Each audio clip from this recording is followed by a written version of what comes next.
Firing होती है, मैं बहुत डर लगता हूँ। अपने खौफ का इजहार करता ये लियारी चीन चौक का रिहायशी मासूम बच्चा है जो अपने अहले खाना के साथ 5 रोज से घर में महसूस है। ये सिर्फ इस मासूम बच्चे की फरियादी नहीं बल्कि इस जैसे कई बच्चे शदीद फायरिंग और धमाकों की खौफनाक आवाजों से घरों में मुफीद हैं।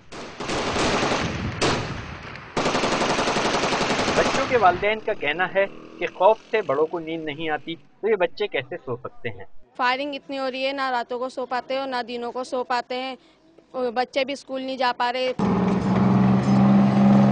लियारी जहां पहले ही ख्वानदगी की शरह ना होने के बराबर है, रही सही कसर इस पुलिस ऑपरेशन ने पूरी कर दी है जिसके बायस लियारी में नवी जमात के पर्चे तहाल नहीं हो सके और बुध के रोज होने वाला पर्चा भी मुलतवी कर दिया गया।